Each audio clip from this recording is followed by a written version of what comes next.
Hey, in this video, I'm going to be showing you how a new quiz is created. So if you go into your quizzes tab, you are going to be clicking that blue plus quiz button, and you'll be clicking on new quizzes.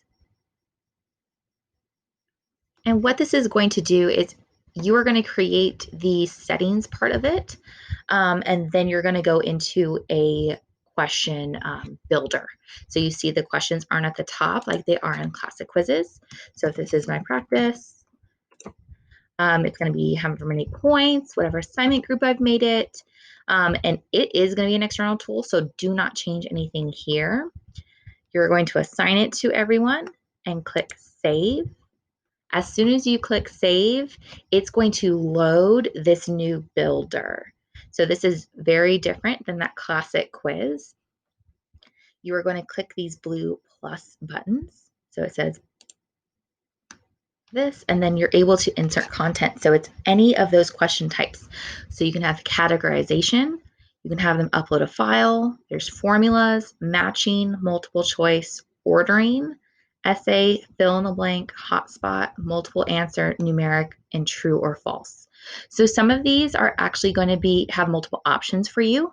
So if you click fill in the blank, okay, you add a question stem. And in order to create that fill in the blank part, you're going to just select the text and press enter, and it'll create a new blank for you here. So you type a statement and you enter it, and it'll come up with a few options. So if I type in a statement, so I say type a statement, select text. Okay, so if I wanted to have statement as my blank space, I highlight it, it says create blank space. And what I can do is have this as an open entry. So it's just going to have a fill in the blank for them, and they have to type in statement. Okay, it can be close enough, an exact match, a regular expression match, or specific correct answers. So you can look at this question and it tells you what that would be. You can have it as a drop down. So you would have statement as an option. I could have incorrect.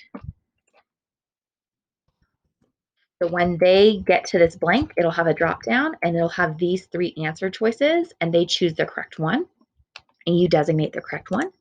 Or it would have a word bank.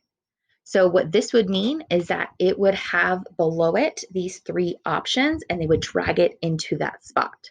Okay, so that would be a fill in the blank, and it has three options just in that question itself. One of my favorites is hotspot, because this is going to be a picture. So what that looks like, I've already done some with the periodic table, which I think are really fun. So if I'm going to have them choose something in the same family, so I want any of these elements, I can upload this picture. I designate what the correct answer area is, and the student has to choose in that correct area.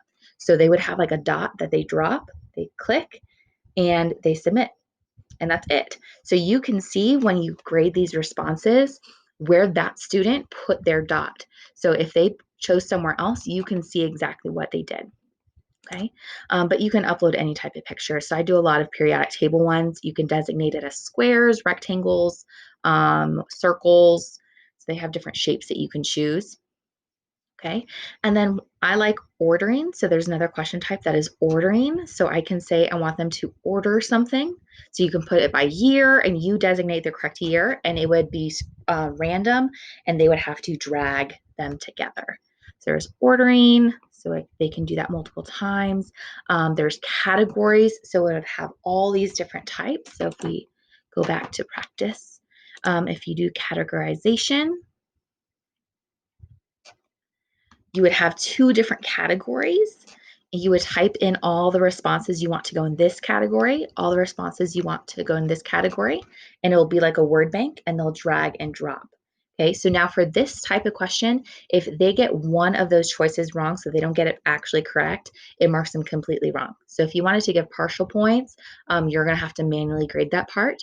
But if you are fine with them, if they don't get it correct perfectly, and it being wrong, then it's a really nice question type. So that's what I like about new quizzes, is that they're really more interactive question types in it. And so those are just a few of those. Okay. Once you're done, you can click on settings, and there's lots of different settings featured, just like the classic quizzes. But once you're done building it, you click on return, and it takes you back to the quizzes tab, so you can see that it's made. So it's right there. Okay, so that is the general how you create a new quiz.